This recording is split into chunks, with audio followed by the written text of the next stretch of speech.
70, please join.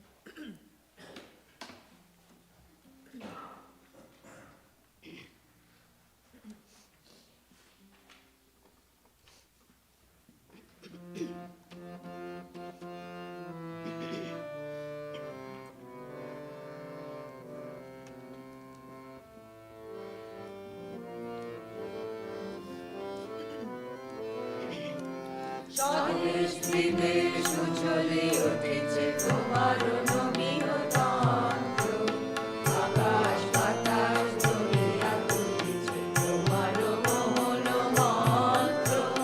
স্বদেশ বিদেশ উজ্জ্বলে উঠেছে তোমার নবীন তন্ত্র, আকাশ বাতাস দুনিয়া তুলেছে তোমার মোহন মন্ত্র। রঞ্জিত ধারা মন্দির মাঝে ধর্মের শ্রদ্ধান্ত, মোদের বিবেকানন্দ তুমি গো বিশ্ব বিবেকানন্দ, মোদের বিবেকানন্দ তুমি গো বিশ্ব বিবেকানন্দ। অরুণ কিরণ উজ্জ্বলে উঠিল বুঝিলে যেদিন বন্দে, স্বর্গ করিল সুরভি বরষিয়া শিশু সঙ্গে। প্রেমের পূর্ণ প্রবাহে সাজিলে গৌরনিতানন্দ, মোদের বিবেকানন্দ তুমি গো বিশ্ব বিবেকানন্দ, মোদের বিবেকানন্দ তুমি গো বিশ্ব বিবেকানন্দ। দুলভের ছবি হেরিলে গোলাপে গুরুর চরণ তলে, আর্তের সেবা মর্তে আনি আসিয়া নয়ন জলে। বিশ্ব প্রেমের বিকশিত ধ্বনি চিত্তে হর্ষানন্দ, মোদের বিবেকানন্দ তুমি গো বিশ্ব বিবেকানন্দ, মোদের বিবেকানন্দ তুমি গো বিশ্ব বিবেকানন্দ। উদর সাগরে গহনে কাননে জাগিলে কত না নিশি, তুষার বিমানে গিরিকন্দন ঘুমিলে কত না নিশি। অঙ্কুর গুণ শঙ্কর জ্ঞান শাক্তের প্রজ্ঞানন্দ, মোদের বিবেকানন্দ তুমি গো বিশ্ব বিবেকানন্দ, মোদের বিবেকানন্দ তুমি গো বিশ্ব বিবেকানন্দ। জ্ঞানের গরিমা গৌরবগান ভারত মর্মবাণী, ভাষাত শেখা বেদান্ত কথা শুনি বিস্ময়মানি। স্নিগ্ধ ভাবের শক্তি মাধুরী মুগ্ধ নূতন ছন্দ, মোদের বিবেকানন্দ তুমি গো বিশ্ব বিবেকানন্দ, মোদের বিবেকানন্দ তুমি গো বিশ্ব বিবেকানন্দ। শিকাগো সঙ্গে সঙ্গীত তব শেষে উঠিল ভাসি, শুনিল বিশ্ব শুনিল দেশ শুনিল প্রাসাদবাসী।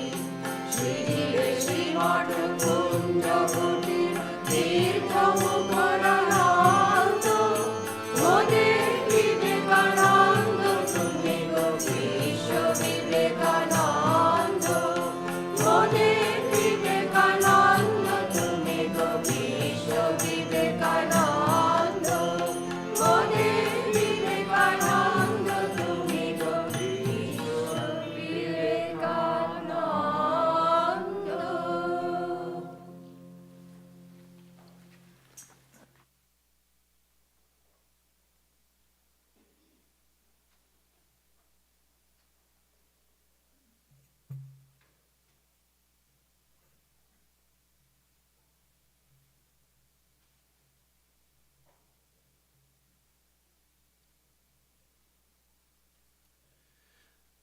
Good morning, everyone. Welcome to the first talk of the new year. We're approaching the birthday anniversary of Swami Vivekananda, so I thought I would speak about him today. He was born on January 12th, 1863, on the day of Makara Sankranti, a very auspicious day. This is when the sun goes from the southern passage to the northern passage, Uttarayana. We can say that this is the beginning of the new year almost, if we want to look at it that way. So a very auspicious day. Generally, we don't observe the English date for the birthday. We go by the Tithi. But in Swamiji's case, there's something special about this January 12th because this is now the International Youth Day. Is that what they call it? National Youth Day. National Youth Day of India.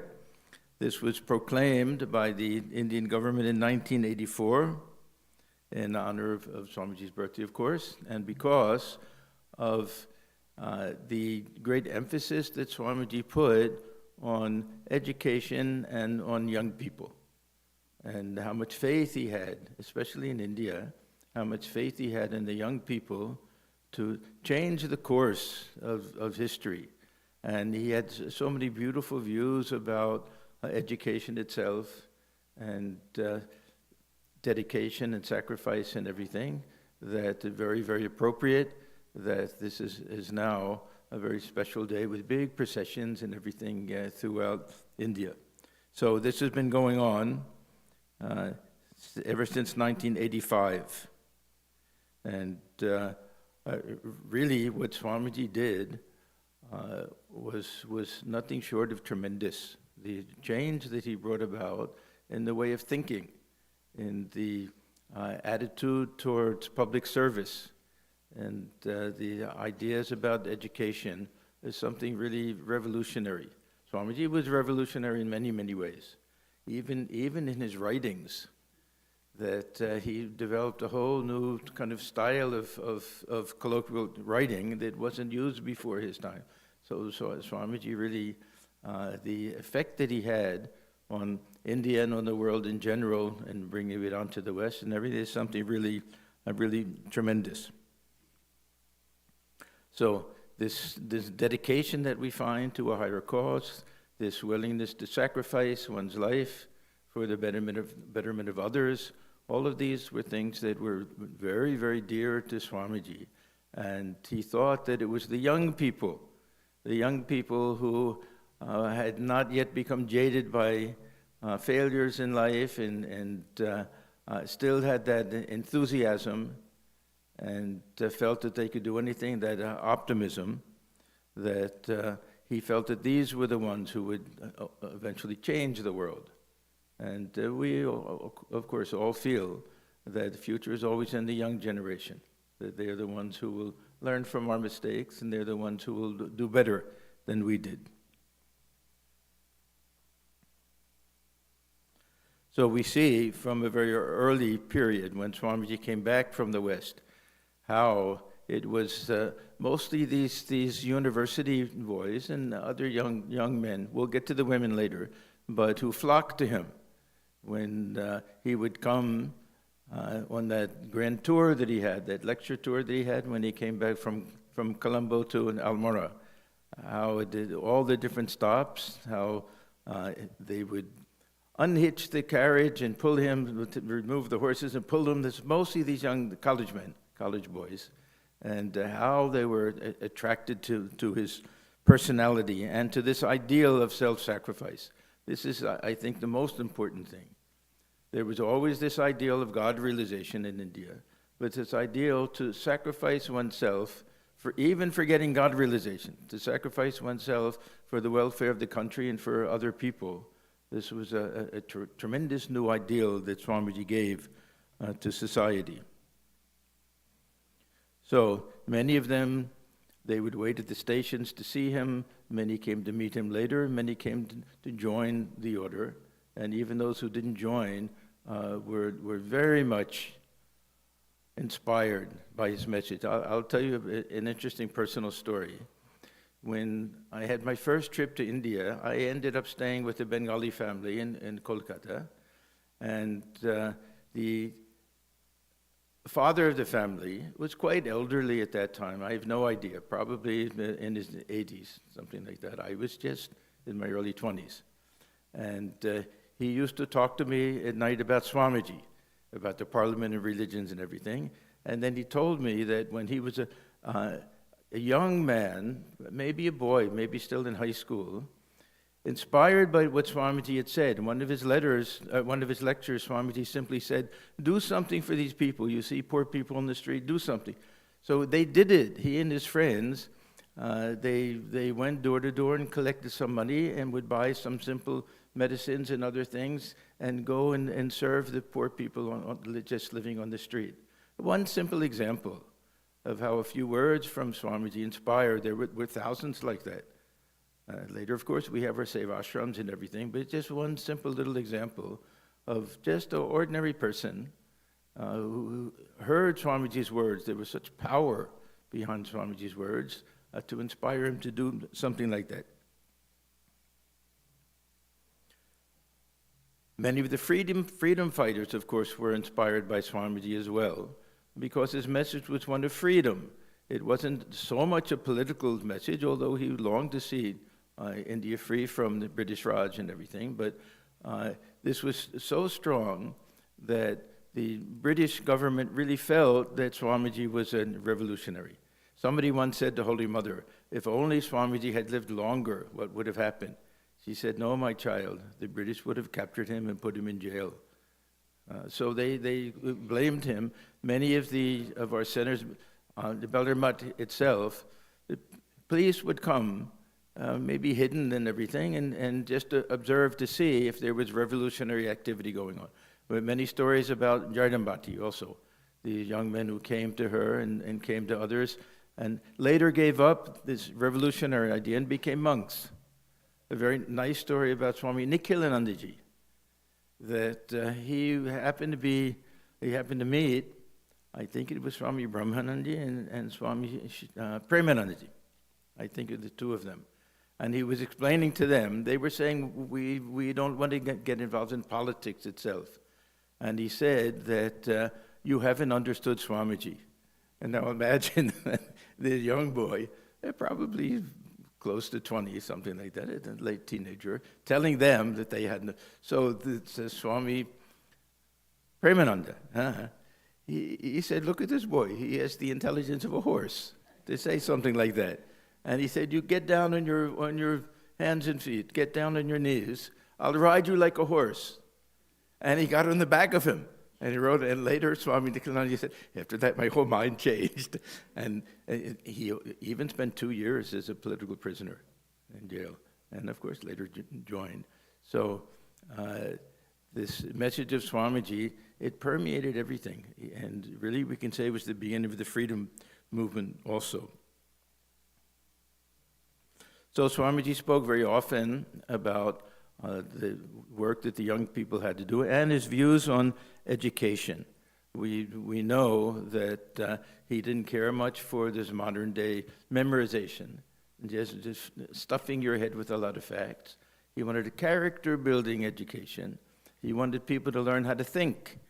He wanted the young people to learn how to use their imagination, how to assimilate things, how to learn to concentrate, and to not overlook the hard aspect, to learn to feel for other people. So this was his message to the youth of India, but Swamiji was a universal person, so this is equally important to young people everywhere. His message is equally important to older people so that they know how to try to train and raise young people. And it's also relevant to old people. That many of the things that he said, even in our old age, we can try to implement some of these ideas.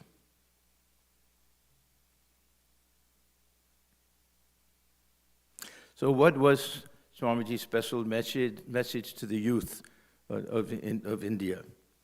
I'm going to start by reading from a very well-known dialogue between Swamiji and his disciple, Sharat Chandra Chakrabarti, Swamiji said, "Well, I won a band of young Bengal who alone are the hope of the country. My hope of the future lies in the youth of character, intelligent, renouncing all for the service of others, and obedient, who can sacrifice their lives in working out my ideas and thereby do good to themselves and to the country at large. Otherwise, boys of the common run are coming in groups and will come. Dullness is written on their faces. Their hearts are devoid of energy, their bodies feeble and unfit for work, and minds devoid of courage. What work will be done by these? If I get 10 or 12 boys with the faith of Nachiketa, I can turn the thoughts and pursuits of this country in a new channel."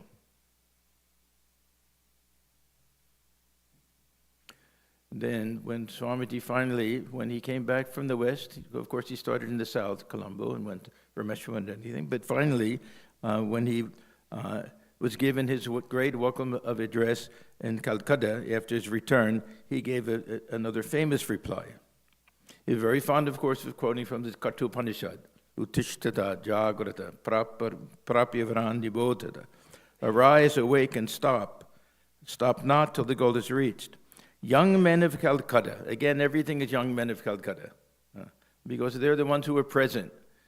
The girls and women, this was a cultural thing at that time, that there was a separation. Even we see even with the Brahmo Samaj and others who were so progressive, women are on one side, men are on the other, and they have to be a little bit kept apart. Otherwise, we'll see how Swamiji had the same hope for the women. Anyhow, he says, young men of Calcutta, arise, awake, and stop not till the desired end is reached. Young men of Calcutta, arise, awake, for the time is propitious. Already everything is opening out before us. Be bold and fear not. It is only in our scriptures that this adjective is given unto the Lord, Abhi, Abhi. We have to become Abhi, fearless, and our task will be done.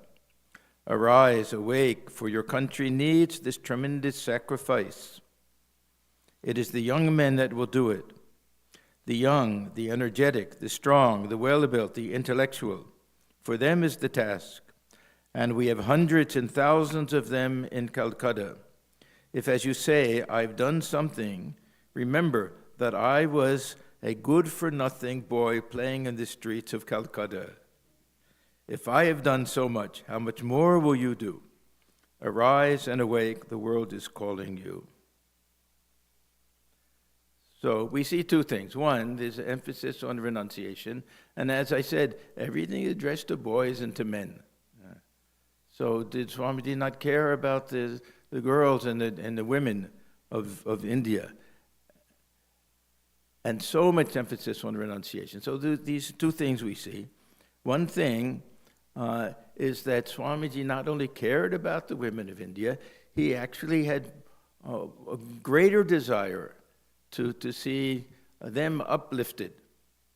And he wrote a very beautiful letter, I think, to Mahapurush Maharaj about how no one has really appreciated Holy Mother, and how he wanted to see Holy Mother's daughters have a place, even before Thakur's sons. That means he wanted to see this mutt, this monastic order, for women to develop first, even at the expense of waiting for the men, and that Holy Mother would be the center of that whole thing. So Swamiji's desire had to wait until it was fulfilled in 1954, or so how many years later. This was the year of the 100th anniversary of Holy Mother's birth, when finally Sharada Math came. But there was some objection from different quarters, whether it could be connected to Belur Math, but in the end, everybody felt this was Swamiji's dream, that there should be equal, separate and equal, and similar in every way, tradition for the women of India. And how much wonderful work Sharada Math does now.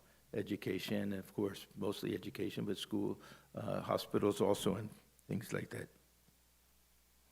So Swamiji, part of this whole idea of the uplift of society was the uplift of women. He used to say that a bird cannot fly on one wing alone.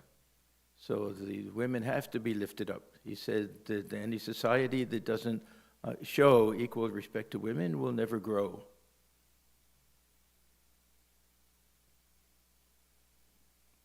Then about renunciation, that Swamiji always had a hope that at least a handful of people will take to renunciation, the life of renunciation, just as Ramakrishna had that hope. He was realistic. He knew that it's not possible for everyone. It's a similar thing with this Advaita Vedanta. People wonder, why did Swamiji talk so much about the very high Advaita Vedanta when he came to this country especially? And you all know about Johnny Appleseed.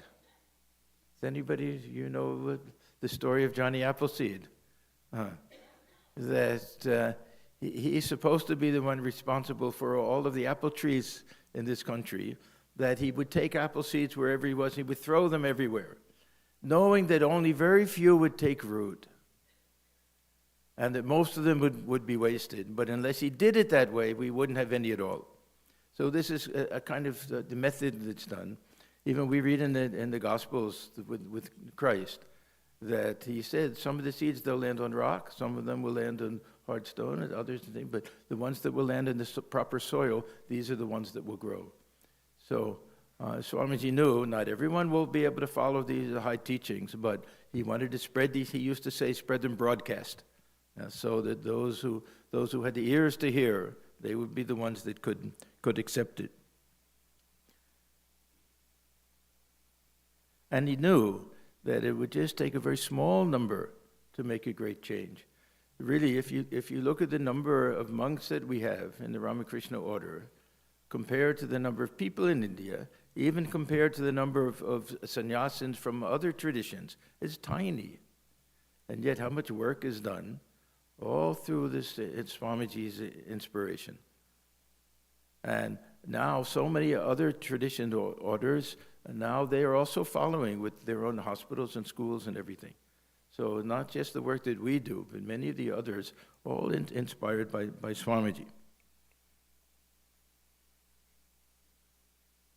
So Swamiji wanted this same zeal to be felt by the women of India also. Only he's addressing the men. This is why. But other times, we'll see some of the letters that he wrote. There's one letter to Alasinga. Alasinga was one of the Madrasi disciples. He was a householder, but Swamiji had so much love and respect and hope for him, and they did so much for him that we can say that he relied on them more almost than those in Calcutta, at least in the very beginning. He said they were the ones who had the greatest dedication to him.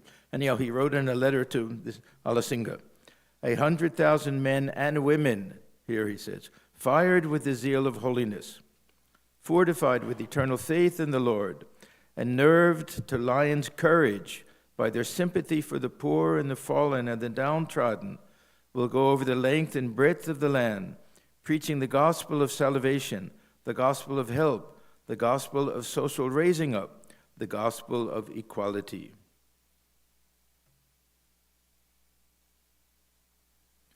So what were exactly Swamiji's ideas about this education and the work of the young people?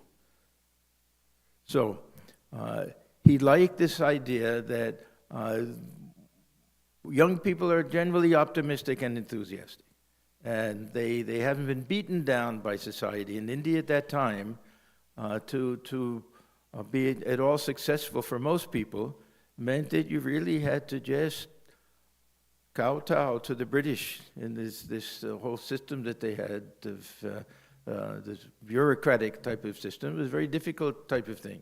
And really, so many centuries of foreign domination had really beaten down the spirit of the older people. But young people, he felt that they had not been hypnotized into thinking they were helpless at this point.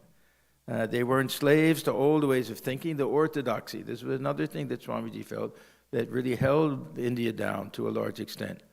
This belief in so many orthodox traditions, who can dine with who and who can eat with whom and all of these things. He felt that these were things that really weakened the soul of India. And of course, caste and women's rights, the plight of widows, all of these different things. So he felt that the young people with fresh ideas, fresh enthusiasm, would be able to take the lead in all of this. But Swamiji also saw that there was a certain dumbness that had infected society and young people also, and this idea that being meek and mild was somehow some very high type of ideal. Swamiji used to say that this was nothing but tamas masquerading as sattva, or even people thinking that they're very sattvic when it's just a lack of enthusiasm to do anything. So Swamiji wanted to see that this tamas could be overcome by intense activity. So this is one of Swamiji's theories. Also, we read in Gita, tamas is overcome by rajas by sattva. So he couldn't bear to see these young people who would come and just say, oh, what can we do? We're nothing, we're nobody, this very low type of idea. He really wanted this boldness. Swamiji wanted to see this boldness everywhere. So one of his first tasks was to awaken people. This is why this Arise and Awake. How many? 45 different times. I checked once. 45 different times he used that expression, arise, awake, and stop not till the goal is reached. Only once in the United States. Every other time it was in India. And for these young people, he felt the sleeping lion in India had to be wakened up. So he wanted to see this intense activity, strength, Atma Shraddha, faith in oneself. How many times Swamiji talked about that? If you have faith in all the hundreds and thousands of gods and no faith in yourself, then I call you an atheist. The old religion said, you have no faith in these gods and goddesses, you're an atheist. I said, no, you have to have this faith in yourselves.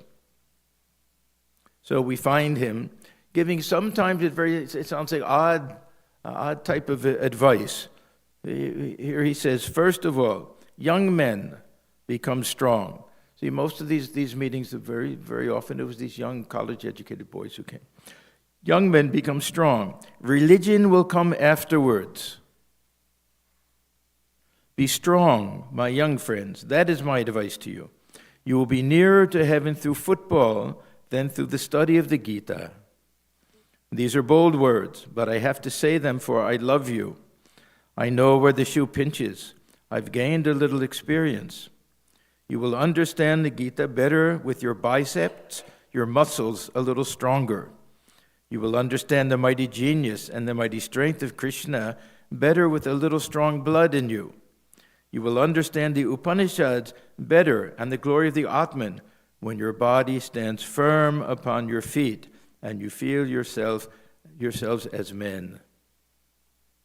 Then another time he said, I once met a man in my country whom I'd known before as a very stupid, dull person who knew nothing and had not the desire to know anything and was living the life of a brute.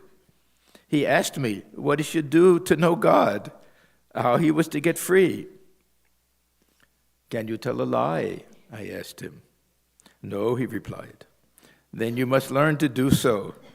It is better to tell a lie than to be a brute or a log of wood. You are inactive. You have not certainly reached the highest state, which is beyond all actions, calm and serene. You were too dull even to think something wicked. That was an extreme case, of course, and I was joking with him. But what I meant was that a man must be active in order to pass through activity to perfect calmness. This was from Swamiji's lecture in Karma Yoga, each great in his own place, one of his very famous lectures. So this was one of Swamiji's main objectives, to raise the country from tamas to rajas. Eventually sattva, of course, is the ideal. But one cannot jump from tamas to sattva. This was his very firm belief. So he wanted to raise them up through activity, but not just any type of activity. He wanted to see society also uplifted. So it was on both sides. This is why we have the motto of the order, Atmano Mokshatam. It's not just for our own God realization, but Jagat Hita, Jagat Hitayacha, also the welfare of the world, that these go hand in hand. They're not two separate things. That by sacrificing oneself, working for the welfare of others, having that as a high ideal, we ourselves rise. We ourselves come closer to that realization, that feeling of oneness. And if we can make any strides in spiritual life, attain to any state of higher realization, this will be the greatest benefit to society. So we say twin ideal, it's really one ideal with two sides to it.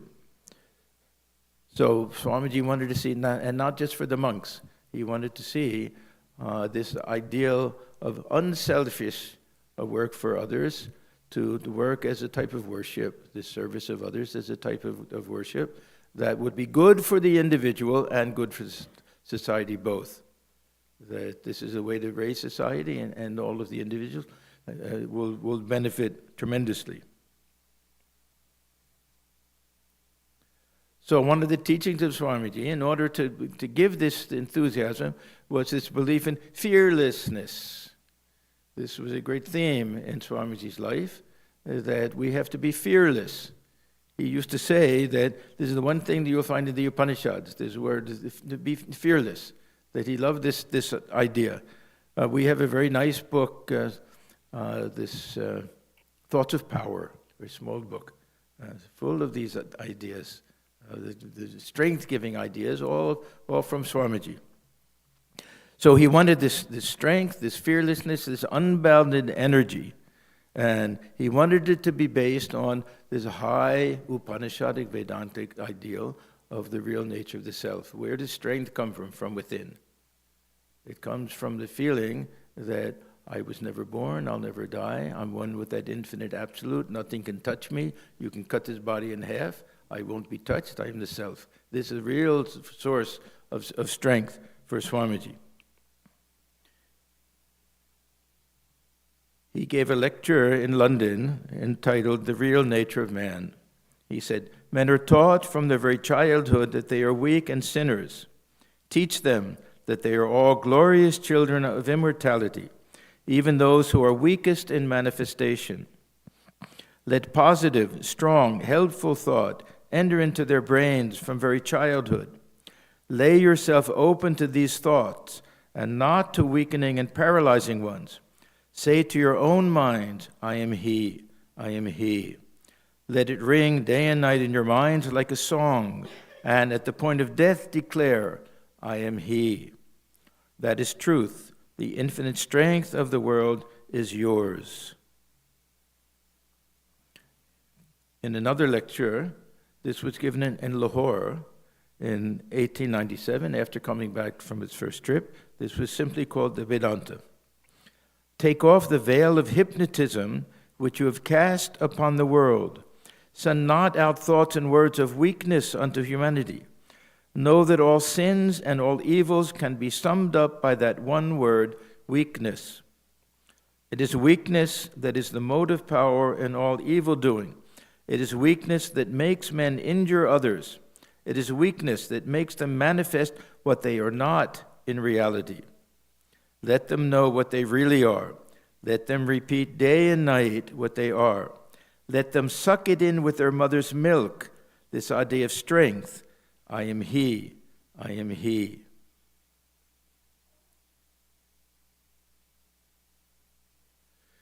Swamiji felt that this training and education of young people should begin at the earliest possible age.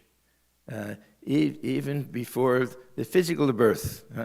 He used to talk about his queen, Madalasa, who had the different sons, and before they were born, while still in her womb, she would repeat, Tattvamasi, Ninanjarastvam, you were pure, you were perfect, this and that, and one by one, the first three boys were born, and as soon as they became old enough, they renounced everything. And then the fourth one, she thought one should remain to take over the kingdom. Yeah, but later she left a little note. I'll read from Swamiji's lecture about this. Very beautiful story. Swamiji told it on two different occasions. Once, I think, at Thousand Island Park. Yeah, this fourth one, after he had grown up, she handed him a piece of paper which said, God alone is true, all else is false. The soul never kills, nor is killed. Live alone or in the company of holy ones. And he also renounced the world. So Swamiji refers to this story in his lecture, Vedanta and its application to Indian life. People get disgusted many times at my preaching Advaitism. I do not mean to preach Advaitism or any ism in the world. The only ism that we require now is the wonderful idea of the soul, its eternal might, its eternal strength, its eternal purity, and its eternal perfection. If I had a child, I would, from its very birth, begin to tell it, Thou art the pure one. You have read in one of the Puranas, actually from Markandeya Purana, the beautiful story of the queen Madalasa, how as soon as she had a child, she put her baby with her own hand in the cradle, and how, as the cradle rocks to and fro, she begins to sing, Thou art the pure one, the stainless, the sinless, the mighty one, the great one.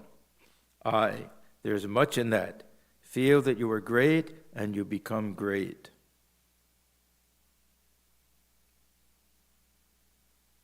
So we can see how Swamiji, on the one hand, he wanted to develop this feeling, this heart.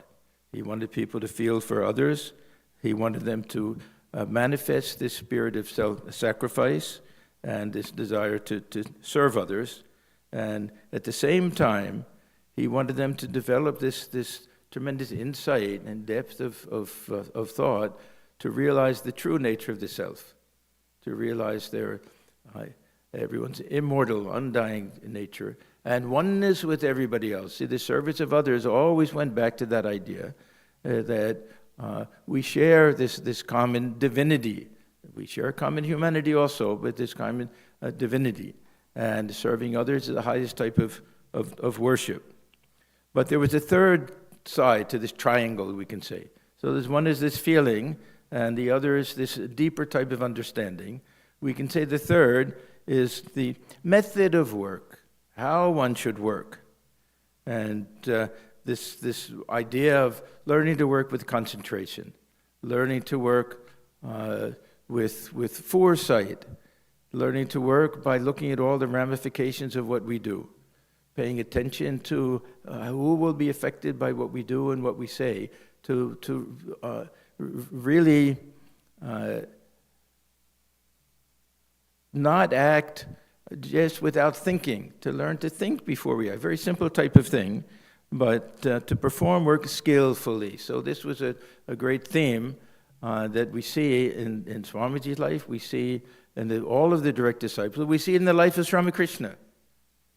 How careful he was about putting things back where they came from and not forgetting things, and all the little teachings he gave to Holy Mother like that.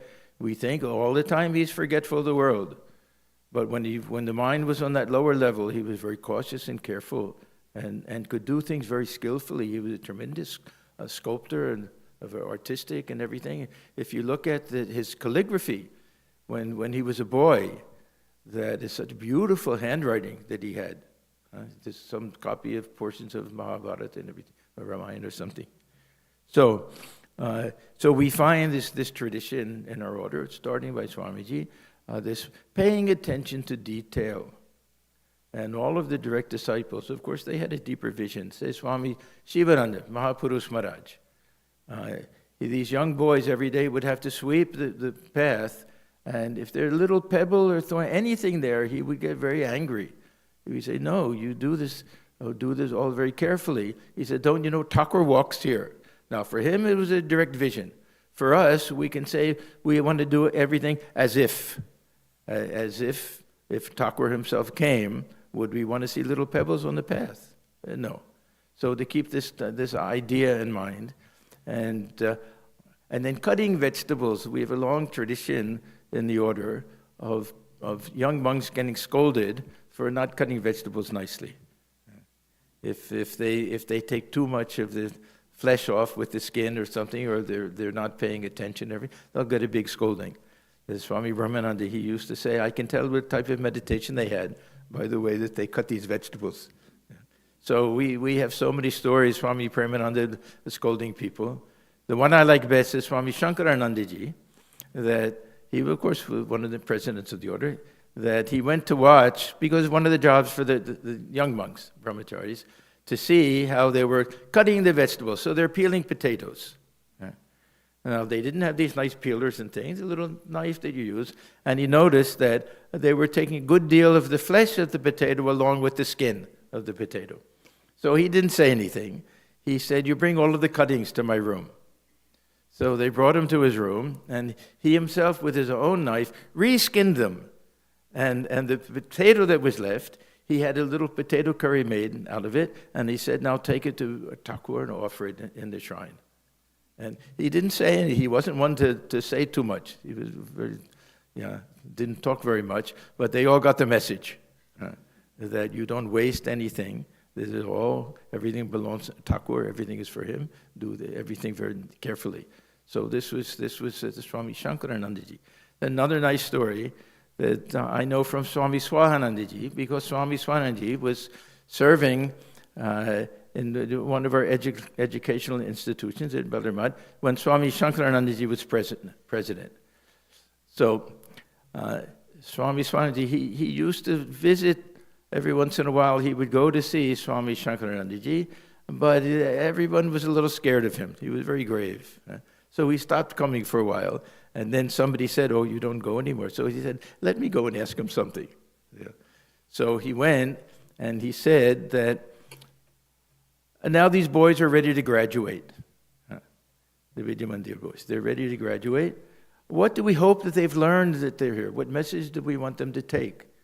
So Swami Shankaranandaji, and I think he said this on several other occasions also, he said, look, if they learn to think, to consider everything before they do anything, that'll be enough. Then you can feel that what you've done has been successful. Let them learn to just think first, not just sleepwalk through life. How will others be affected? What will the ramifications of this be? How will it affect me and everybody else? Let them think first. So there's a great teaching that we have, and we see it in the lives of so many. Swami Sri Ramakrishna, many of you knew him. Sadly, he passed away very recently. He was practically 100 years old. Or past 100? Did he reach 100? I think just. Anyhow, somewhere around 100. I think, according to the bulletin, he had not quite reached. Anyhow, he had the great privilege of serving two of our great Swamis, among many, the Swami Virajanandaji and Swami Shantanandaji. Anyhow, he was, Swami Sri Ramakrishna was known for his reminiscences. He has some beautiful, you can even Google them, reminiscences about these two Swamis. But Swami Virajanandaji, he had to serve him for some time. And the Swami Virajananda, he used to say that, bring all of my things to me, arrange the way I want them. I don't remember if it was the plates and dishes and things like that, something like that. So every day he would bring and say, no, that's not quite right. The Swami Sri Ramakrishna, he doesn't know what to do. And finally, after a long time, he notices that every time the Swami Virajananda, he moves a little bit here. So finally, Brody said, now you've done it. So there's such sticklers with regard, we think, what's the point? What's the point of all of this? Just an opportunity to scold these young monks. Then no, it's not exactly the way it should be. But this attention to detail is the same mind that we use for these little tasks, we use for meditation and for prayer and everything else, to develop this power of concentration, but also this power of observation, to observe how things should be done. So many times, I don't want to complain about anything, but people take things here very nicely and they put them away wherever they want to. Then we don't know where they are. Very simple things. I'm not complaining. God bless every one of you. You all do so much for us. But I'm just saying that there's a beautiful Sanskrit verse, which I don't remember, of course, that says, don't lift up your foot to take a step until you know exactly where you're going to place it when it comes down again. A very interesting verse. Yeah. So just this type of attitude. So anyhow, the Swami Sri Ramakrishna, I want to get back to him. He came here, maybe it was either here or in Australia, but he was talking about one particular verse from this Gita. And so I asked him, is this one of your favorite verses? And then very quietly, as if it's secret, he said to me, my favorite line from Gita, Yoga Karmasu Kaushalam. Yoga is skillfulness in act, as if he didn't want others to hear. But he said this was he thought the most important verse there. So Swamiji, he felt that this was also part of real type of education, to acquire this ability to think, the ability to concentrate, and not just to stuff the head with ideas. He said very famously that I wish I could find a pill that I could take that would allow me to forget everything I've ever learned. So as if the brain gets stuffed with so many facts that we can't even think anymore. So for Swamiji, real education was this power of concentration, to think independently, to analyze things, to solve problems for ourselves, to really take responsibility for our thought. So this is a lecture in the future of India. He said, education is not the amount of information that is put into your brain and runs riot there, undigested all your life. We must have life-building, man-building, character-making assimilation of ideas.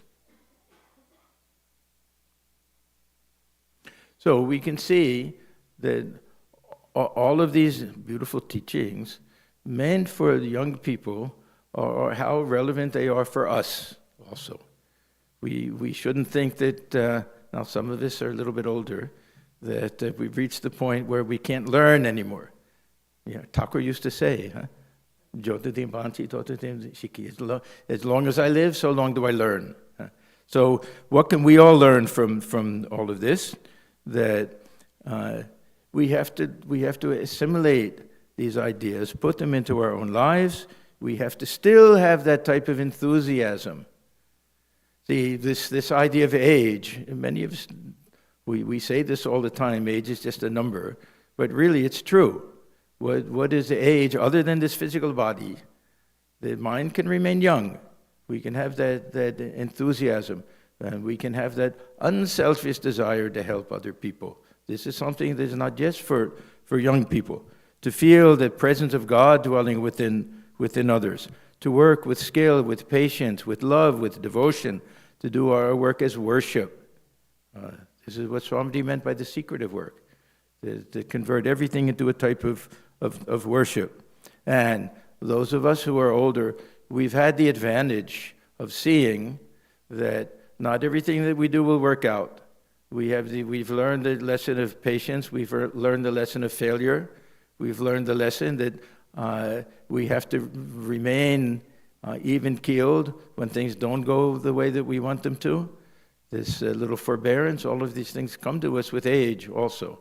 So these are lessons that really have to be practiced for a whole lifetime. So this working in this right proper spirit, working calmly, working efficiently, working with devotion, looking upon our work as a type of worship of God.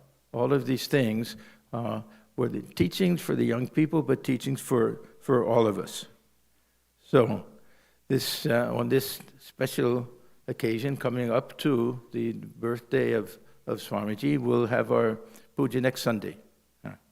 And the TT, I think, is 12th. No? When? 9th. Anyhow, we'll observe it on Sunday. And then 12th, of course, in India will be a big thing with this National Youth Day, that I wanted to say a few words about Swamiji and pray that we can still feel that enthusiasm.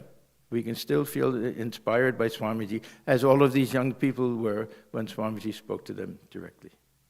So let us take a few minutes and we can sit quietly.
Shanti Shanti Hari Om Tat Sat Sri Ramakrishna Arpanamastu. So thank you all for coming. As I mentioned earlier, next Sunday we'll have puja in honor of Swami Vivekananda. And now we invite everybody to join us for refreshments in the basement. Any other announcements? No? Okay, thank you. And of course, a very wonderful, blessed, joyful, happy, healthy New Year to everybody.